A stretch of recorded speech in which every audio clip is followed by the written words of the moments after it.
नमो नमो मित्रों, आप सभी का फिर से चैनल में स्वागत है। बाकी सब मम्मा बोलेंगी और मैं नमो नमः मित्रों, प्लीज़ संस्कृत चैनल में आप सभी का हार्दिक स्वागत है और अभिनंदन है। आइए हम लोग संस्कृत व्याकरण प्रवेशिका के अंतर्गत प्राक कथन पढ़ चुके थे और उसके बाद वर्ण विचार पर हम लोग चर्चा कर रहे थे। और मूल पुस्तक से, जैसा सबको पता है कि मूल पुस्तक से हम लोग अध्ययन कर रहे हैं, तो वर्ण विचार में भी हमने अभी तक जो 14 महेश्वर सूत्र थे वहाँ तक पढ़ लिया। फिर हमने पढ़ा कि 14 महेश्वर सूत्रों से प्रत्याहार बनाया, कैसे बनाया। तो इसमें देखिए बताया गया है कि जो प्रारंभ के वर्ण हैं उनको इत वाले वर्ण हैं, यानी जो हलंत वर्ण हैं, उनसे मिलाकर प्रत्याहार बनाया गया। और उनकी गणना किसे की गई, जैसे कि अक प्रत्याहार है तो उनकी गणना कैसे की गई, तो उन 14 सूत्रों के और जो इत संज्ञक वर्ण है उसको छोड़ करके उसके बीच में जितने भी वर्ण आएंगे, यानी हलंत वर्ण को छोड़ दिया जाएगा।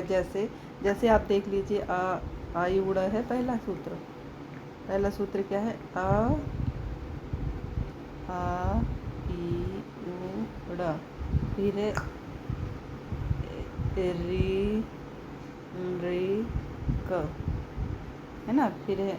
तो आप मान लीजिए, तो प्रत्याहार कैसे बनाया जाएगा, तो प्रत्याहार ऐसे बनाया जाएगा जैसे अक प्रत्याहार है ना, अक प्रत्याहार। तो अक प्रत्याहार में कौन कौन से वर्ण आएंगे, तो आ आएगा, उ आएगा, आ ई आएगा, उ आएगा, ड़ा नहीं आएगा। ड़ा क्यों नहीं आएगा, क्योंकि इत संज्ञक है। उसके बाद क्या आएगा, री आएगा और री आएगा, और का नहीं आएगा, यानी कि इसके बीच में जो भी हलंत वर्ण आएगा वो नहीं काउंट किया जाएगा। और बाद में जो हलंत वर्ण है उससे पूर्व में जितने भी वर्ण आ रहे हैं उनको काउंट किया जाएगा, और हलंत वर्णों को छोड़ते हुए। इतना समझ में आ गया होगा। चलिए, यथा अक प्रत्याहार आ ई उ रील री, और सल प्रत्याहार, जैसे सल प्रत्याहार है तो सक्सर फिर हल है ना, सक्सर तो हल है, सल प्रत्याहार है। तो लास्ट में देखिए शक शर है, ऐसे श और फिर हल है। तो अब यहाँ पूछ रहा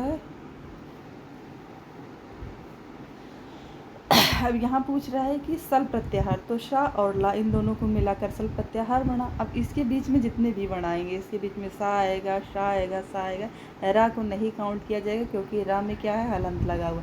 और हा आएगा, ला को नहीं काउंट किया जाएगा। शा और ला के बीच में जितने भी वर्ण आ रहे हैं उनको काउंट किया जाएगा, और उनको छोड़ दिया जाएगा जिनके नीचे ये हल लगा हुआ है। ठीक है, तो इस प्रकार से वर्णों को काउंट, इस प्रकार प्रत्याहार बना जाता है, और उनके जो वर्ण है उनकी गणना इस प्रकार से की जाती है। चलिए, अब का नंबर देखिए, ये पेज संख्या, जो लोग अभी जुड़े हैं, वो पेज संख्या 39 है। 39 में का पे देखिएगा, यद्यपि प्रत्याहार की इस विधि के अनुसार उनकी संख्या सहस्रों हो सकती है।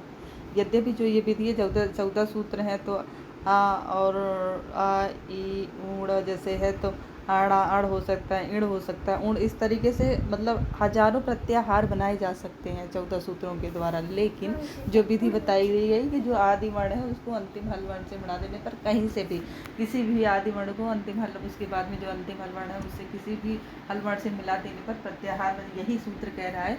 लेकिन यदि हम इस विधि से के अनुसार देखें तो हजारों के हजार प्रत्याहार बना सकते हैं। लेकिन तथापि प्रत्याहार कितने हैं, 43 ही हैं, ऐसा आपकी बाबूराम सक्सेना जी कह रहे हैं। बाकी 42 प्रत्याहार माने जाते हैं, लेकिन संस्कृत व्याकरण प्रवेशिका में बताया गया है कि प्रत्याहार कितने हैं, 42। ठीक है, यानी बाबूराम सक्सेना के अनुसार कह रहे हैं कि ऐसे तथापि 42 ही प्रत्याहार हैं।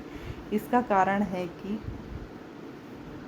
मुनित्रय प्राणिनि कात्यायन पतंजलि को व्याकरण शास्त्र की प्रक्रिया में जितने प्रत्याहारों की आवश्यकता पड़ी, और 43 ही प्रत्याहार या 42 ही प्रत्याहार क्यों हैं, सहस्रों जब बन सकते हैं। अब प्रश्न ये उठता है, तो उन्होंने कहा कि जो मुनित्रय हैं, यानी मुनित्रय प्राणिनि कात्यायन पतंजलि, इन तीनों को जितने प्रत्याहारों की आवश्यकता पड़ी और फलतः जितने प्रत्याहारों की आवश्यकता पड़ी और फलतः जितने का उन्होंने उपदेश किया, उन्हें ही उन्हीं प्रत्याहारों का प्रयोग में आए हैं। यानी कि जितने की ज़रूरत पड़ी और जिनको उन्होंने उपदेश किया, उपदेश जो पाणिनि आदि ने कह दिया उसको उपदेश कहते हैं, उतने ही प्रत्याहार प्रयोग में आए, ऐसा जो है माना जाता है। इसलिए 43 प्रत्याहारों की कहा जाता है कि प्रयोग में आते हैं, और 43 प्रत्याहारों का ही इन लोगों ने उपयोग किया है, इनकी ही आवश्यकता पड़ी है। चलिए, आगे देखिए, आगे कह रहे हैं कि मिश्र विकृत दीर्घ किन्हीं दो भिन्न स्वरों और मिश्रण विशेष से बनते हैं। मिश्र विकृत दीर्घ, जैसे जो मिश्र विकृत दीर्घ 4 बताए गए ना, ए, ऐ, ओ और औ, है ना, ये 4 मिश्र विकृत दीर्घ हैं। दीर्घ स्वर अंतर्गत आते हैं, लेकिन ये कैसे स्वर है? मिश्र विकृत दीर्घ है। दीर्घ स्वर के अंतर्गत बड़ा आ भी आता है ना, बड़ी ई भी आता है, बड़ा ऊ भी आता है, ये सब भी आते हैं, है ना, बड़ी री भी आती है, ये सब मिश्र दीर्घ स्वर के अंतर्गत आते हैं। लेकिन 4 ऐसे स्वर हैं, वर्ण हैं जो मिश्र विकृत हैं। इनको मिश्र विकृत इसलिए कहा गया, मिश्र स्वर या मिश्र विकृत इसलिए कहा गया क्योंकि ये 2 स्वर वर्णों के मिश्रण से बने हैं। जैसे ए है तो आ धन ई बराबर बना क्या है, 2 स्वरों से, देखिए आ भी स्वर ई मिलकर बने, इसीलिए इनको मिश्र विकृत कहा गया। अब जैसे ओ है तो आ धन ऊ मिलकर बना क्या हो, इसीलिए इनको मिश्र विकृत कहा गया। ऐसे ही बड़े ए भी है, ओ भी है ना, तो ये सब जो है मिश्र विकृत सब 4 हैं अगर पूछ लिया जाए। चलिए आगे देखिए, आगे पैराग्राफ कह रहा है कि स्वर का अर्थ है ऐसा वर्ण जिनका उच्चारण अपने आप हो सके, यानी कि ऐसे वर्ण स्वयं राजन्ते इति स्वरा, स्वयं ही जो सुशोभित होते हैं, स्वयं ही उच्चारित किए जाते हैं, ऐसे वर्णों को हम लोग स्वर कहते हैं। जैसे आ, ई, उ, री, रे, इन सब के उच्चारण में किसी और की ज़रूरत नहीं पड़ रही, किसी और वर्ण की ज़रूरत नहीं पड़ रही है, इसीलिए इनको स्वर कहा गया। जिनको दूसरे वर्ण को मिलाने की अपेक्षा ना हो, ऐसे वर्णों को स्वर वर्ण कहते हैं। ऐसे वर्ण जिनका बिना किसी दूसरे वर्ण अर्थात स्वर से मिले उच्चारण नहीं हो सकता है, उन्हें व्यंजन कहते हैं। व्यंजन किसे कहते हैं? ऐसे वर्ण जो स्वरों की सहायता से ही बोले जाते हैं, यानी कि जिनको बिना किसी दूसरे वर्ण को मिलाने से उच्चारित नहीं किया जा सकता है, ऐसे वर्णों को व्यंजन वर्ण कहते हैं। जैसे का बोलिए, का में आ भी आ रहा है, की बोलिए, की में ई भी आ रहा है ना, खा बोलिए, खा में आ रहा है। तो जिनको उच्चारण करने में स्वरों की सहायता लेनी पड़ती है, ऐसे वर्णों को व्यंजन वर्ण कहते हैं। चलिए आगे देखिए, ऊपर का से लेकर हा तक, का देव, का से लेकर हा तक सारे वर्ण व्यंजन हैं, क्योंकि इन सारे वर्णों को उच्चारण करने के लिए हमें स्वरों की आवश्यकता पड़ी है। का में आ मिला है, इसका शुद्ध रूप केवल का होगा। अब का में हटा दे जाएंगे, यदि स्वर हटा दिया जाएगा तो ऐसे लिखा जाएगा का, लेकिन का में उच्चारित करने के लिए इसमें स्वर लगा दिया गया। अब इसको हलंत नहीं लगाएंगे, इस प्रकार से का होगा, ठीक है। लेकिन अगर व्यंजन पूछा जाए, व्यंजन वर्ण का व्यंजन लिखिए, तो ऐसे लिखा जाएगा, ठीक। इसका शुद्ध रूप यही होगा का, यही इसमें बता रहा है। आगे देखिए, स्वरों का दूसरा नाम अच भी है। अब कह रहा है जो स्वर हैं इनको अच भी कहा जाता है। स्वर को क्या कहते हैं? अच। अच क्यों कहा जाता है? क्योंकि जो स्वर में जितने वर्ण आते हैं वो अच प्रत्याहार के अंतर्गत आते हैं, यानी ए ओ च तक के उसमें आते हैं। देखिए आ, ई, उ, अब इसमें ह्रस्व दीर्घ दोनों आएंगे, री, रे, अब का नहीं जोड़ेंगे, ए, ओ, ग, ए, आओ, चा नहीं जोड़ेंगे। अब इसमें कहा गया अच ना, तो देखिए ये चा है अंतिम में अच, तो इसी को आ और चा, अब इसके अंतर्गत सारे स्वर्ण आ रहे हैं, इसी को अच कहा गया। इसीलिए इसको अच कहा गया क्योंकि अच प्रत्याहार के अंतर्गत सारे स्वर्ण आते हैं, इसलिए स्वरों को हम लोग अच भी कहते हैं। और व्यंजन वर्णों को हड़ कहते हैं, क्योंकि यहाँ से लेकर के ला तक, हल लास्ट वाले ला तक के सूत्र में, मैशर सूत्र में सभी व्यंजन वर्ण आते हैं, इसलिए स्वर व्यंजनों को हम लोग हल भी कहते हैं। यहाँ हमने पढ़ा कि स्वरों का दूसरा नाम अच भी है, क्योंकि पाणिनि के क्रमानुसार स्वरवाच्य प्रत्याहार सूत्र सब इसके अंतर्गत आ जाते हैं। प्रथम सूत्र का अक्षर आ और चतुर्थ सूत्र का अंतिम अक्षर चा मिलकर जो है अच बना है। इसी प्रकार व्यंजन का दूसरा नाम हल भी है, क्योंकि व्यंजनवाची प्रत्याहार सब 5वें से लेकर 14वें तक। 5वां सूत्र क्या है? हय, व, र, ट, 5वां सूत्र है ना, और लास्ट वाला क्या है? हल।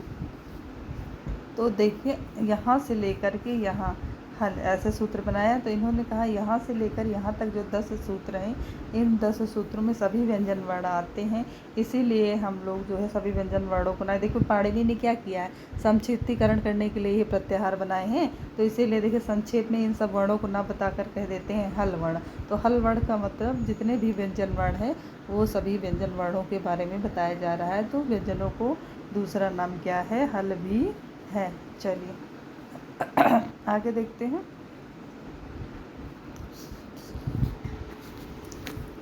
स्वर विहीन शुद्ध रूप से प्रकट करने के लिए इनके नीचे तिरछी रेखा लगा दी जाती है। व्यंजनों को स्वर विहीन करने के लिए इनके नीचे तिरछी रेखा यानी हलक लगा दिया जाता है। जैसे का है, अब इसको शुद्ध रूप यदि लिखना है का, तो इसके नीचे आप ऐसे कर देंगे तो अब ये का व्यंजन का शुद्ध रूप हो गया। जिसे हल चिन्ह, इस चिन्ह को जो ऐसे चिन्ह तिरछी लाइन खींची जाती है इसको हल चिन्ह भी कहते हैं। अब देखिए नेक्स्ट पैराग्राफ। उदितों के पंचम वर्ण अर्थात ञ, ङ, अंगा, ञ, ण, म, ञ, ङ, णम को भी अनुनासिक कहते हैं।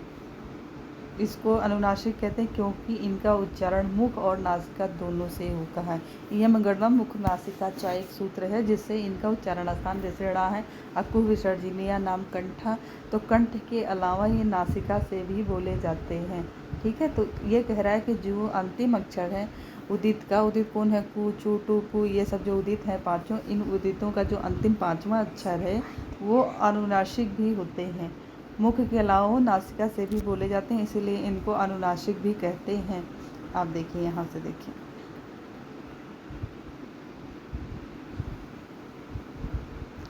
स्वरों के प्रकार होते हैं। तो स्वर, अब हेडिंग एक जैसा बना लीजिए, स्वर के प्रकार, क्योंकि आपको इसके अनुसार पढ़ना है। तो हर्ष स्वर होते हैं, दीर्घ स्वर, दीर्घ स्वर सादे भी होते हैं और मिश्र विकृत होते हैं। दो भेद होते हैं दीर्घ स्वर के, सादे दीर्घ स्वर और मिश्र विकृत और प्लुत स्वर होते हैं। 3 प्रकार के भेद होते हैं स्वरों के, एक होता है ह्रस्व, एक होता है दीर्घ और एक होता है प्लुत। अब यदि पूछ जाए प्लुत, अब पूछा जाए कि दीर्घ स्वर के हर्ष स्वर क्या है जिनके उच्चारण में कम समय लगता है। अब जैसे हर्ष स्वर के बारे में हम लोग पहले पढ़ लें। पहला नंबर हर्ष है, तो हर्ष स्वर क्या है, ह्रस्व स्वर होता है जिनके उच्चारण में कम समय लगते हैं। जैसे छोटा आ ई उ और री। ठीक है, रे। अब ये भी एक प्रश्न बचता है कि मूल हर्ष स्वर कितने हैं, तो 5 हैं। ठीक है, और मूल स्वर भी पूछे कितने, मूल स्वर पूछे अगर तो भी 5 है, हर्ष स्वर पूछे तो भी 5 है। ठीक है, अब देखिए हर्ष स्वर के बारे में पढ़ लें। अब आप दीर्घ स्वर के बारे में पढ़िए। दीर्घ स्वर क्या है,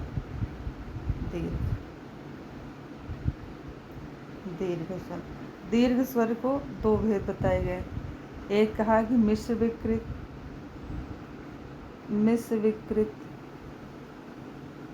ठीक, और एक सादा या साधारण। तो सादा के अंतर्गत क्या क्या आता है, बड़ा आ, बड़ी ई, बड़ा ऊ, ये 3 स्वर आते हैं, बड़ा आ, बड़ी ई, बड़ा ऊ। मिश्र विकृत के अंतर्गत आता है ए, ओ और औ। और मिश्र विकृत के अंतर्गत कितने स्वर वर्ण आते हैं, तो 4 स्वर वर्ण मिश्र विकृत के अंतर्गत आते हैं और 3 स्वर वर्ण सादे दीर्घ के अंतर्गत आते हैं। यानी दीर्घ के 2 भेद होता है, एक सादा दीर्घ होता है, एक मिश्र विकृत दीर्घ होता है। ठीक है, चलिए हम आगे नेक्स्ट पेज पर चलते हैं।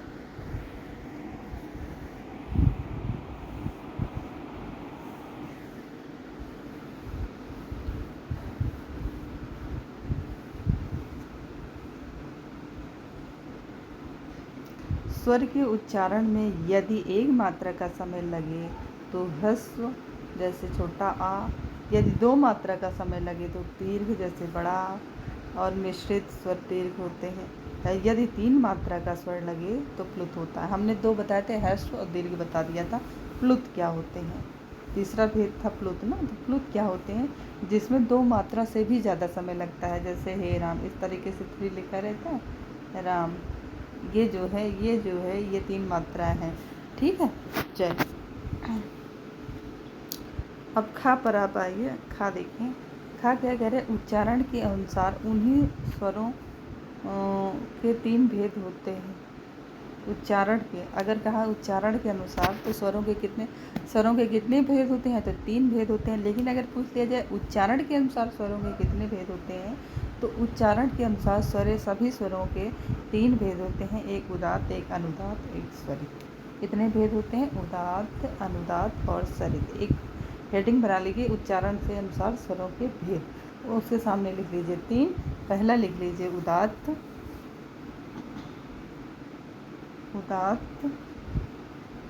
दूसरा है अनुदात्त, तीसरा है स्वरित। ठीक है, अब उदात्त क्या होता है? उदात्त क्या होता है? उदात्त क्या होता है?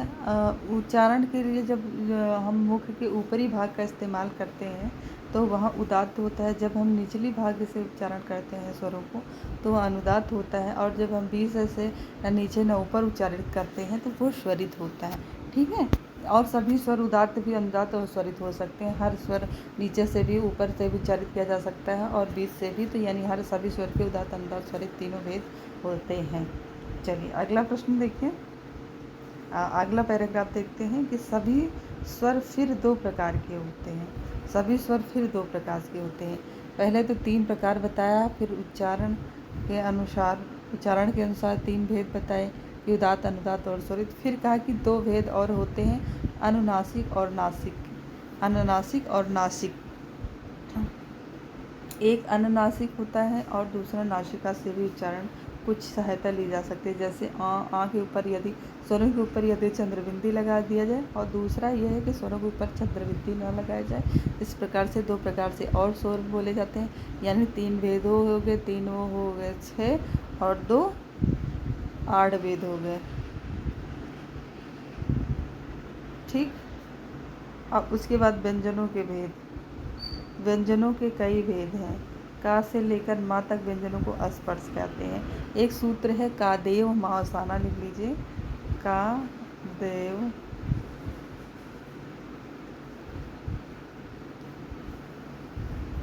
ऐसे फिर से लिख लीजिए आप लोग।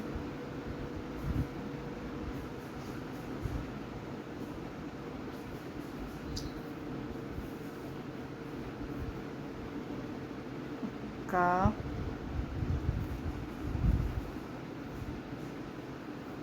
मम्मा क्या जैसे गड़बड़ हो भगवान जी, मम्मा ने का कहा देव मावसाना, 1 सेकंड बेटा, मावसाना। इसका अर्थ है का आदेव मावसाना, मतलब का आदि में और मावसाना मावसान में हो, यानी का से लेकर माँ तक जितने वर्ण हैं आते हैं, यानी जितने उदित 5 हैं जो वर्गीय व्यंजन वर्ण हैं, इन सभी को स्पर्श, ये सभी स्पर्श व्यंजन कहलाते हैं। ठीक है, इन स्पर्श व्यंजन क्यों कहलाते हैं? क्योंकि इनके उच्चारण में मुख में जीवा किसी न किसी भाग को टच करती है, इसीलिए इनको स्पर्श व्यंजन कहते हैं। इनमें का वर्ग आदि 5वां वर्ग, का वजह आर्य और 5वां वर्ग है। 11 लवा अंतस्थ हैं। 11 लवा को कहा अंतस्थ हैं। क्यों अंतस्थ हैं, हमने पहले ही बताया था कि जो स्पर्श कितने हैं, तो स्पर्श वर्ण कितने हैं, स्पर्श हेडिंग डाल लो, व्यंजनों के भेद, तो स्पर्श है। तो स्पर्श के अंतर्गत का से लेकर के माँ तक के वर्ण आते हैं। उसके बाद है आपका अंतस्थ व्यंजन। अंतस्थ व्यंजन में या लावा आते हैं।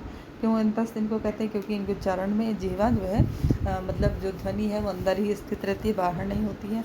तीसरा भेद है ऊष्म व्यंजन क्या है? इनके उच्चारण में एक प्रकार की ऊष्मा निकलती है। और शाह बोलिए 4 वर्ण आते हैं, सा, ये सब जो है ऊष्म व्यंजन है। ठीक है, ऊष्म व्यंजन क्यों कहा गया इनको? क्योंकि इनके उच्चारण में ऊष्मा निकलती है। तीसरा व्यंजन का भेद हो गया ये। उसके बाद है अर्थात उच्चारण के भीतर जोर से अधिक सांस निकालनी पड़ती है। अब देखिए, विसर्ग को वस्तुतः एक छोटा हा समझा जाता है। विसर्ग को वस्तुतः एक छोटा, जैसे कहते हैं कहा, हा का ये उच्चारण देता है यानी इसको एक छोटा हा भी समझना चाहिए। जब लेकिन ये दो बिंदु होती हैं, इसको उच्चारित हम हा के तरीके से ही करते हैं। यह सदा किसी स्वर के अंत में आता है। यह श अथवा रा का एक रूपांतरण मात्र है। यह स अथवा रा का एक रूपांतरण मात्र है, किंतु उच्चारण की विशेषता के कारण इसका व्यक्तित्व अलग है। यह जिस प्रकार स्वर के पश्चात जुटा होगा उसी के उच्चारण के स्थान से उच्चारित होगा। जो ये है विसर्ग है, वो जिस प्रकार के भी स्वर से जुटा होगा उसी प्रकार का जो है उच्चारण देगा। वैसे ये कंठ से उच्चारित होता है विसर्ग। ठीक है, चलिए आगे देखिए। का और खा के पूर्व कह रहा है कि का और खा के पूर्व कभी कभी अर्ध व्यंजन स उच्चारण का प्रयोग में आता है। का और खा के पूर्व कभी कभी अब देखिए जो वो क्या कहते हैं अयोग वाह है, जिनकी गणना नहीं की गई है। अयोग वाह कितने हैं संस्कृत में? तो संस्कृत में अयोग वाह 4 हैं। कितने हैं? 4 हैं। एक है अंग और दूसरा है आ, तीसरा है उपधमानी और चौथा है जीवा मूली। संस्कृत में 2 ही हैं, लेकिन हिंदी में 2 ही हैं, अयोगवाह और विसर्ग। लेकिन संस्कृत में अयोगवाह, विसर्ग, उपधमानी और जीवा मूली, ये 4 जो है अयोगवाह हैं। अयोगवाह 4 हैं। अंग, आह और जीवा मूली, उपधमानी, ये 4 प्रकार के अयोगवाह संस्कृत में आते हैं। अयोगवाह क्या होते हैं? जिनका वर्णमाला में गणना नहीं की गई है, उनको अयोगवाह कहते हैं, ऐसे वर्णों को। ठीक है, ऐसे वर्ण संस्कृत में 4 हैं। उपधमानी क्या है? उपधमानी जब पा और फा के बाद ऐसे आधे मात्रा लगी हो तो वो उपधमानी है। और का और खा के बाद जब आधी मात्रा ऐसे लगी होती है, का और खा के पहले ऐसे आधी मात्रा लगी होती है, तो इसको जीवा मूली कहते हैं। जीवा मूली। तो जो अयोगवाह है, अभी व्यंजनों का वर्गीकरण पढ़ा, वो उसमें व्यंजन, उसके बाद अयोगवाह संस्कृत में अयोगवाह का नंबर आता है। तो संस्कृत में अयोगवाह 4 हैं। अंग, आह, जीवा मूली और उपधमानी। ठीक है, इतना हमने पढ़ा दिया। चलिए आगे देखिए, नेक्स्ट पेज पर चलते हैं। नेक्स्ट पेज नहीं।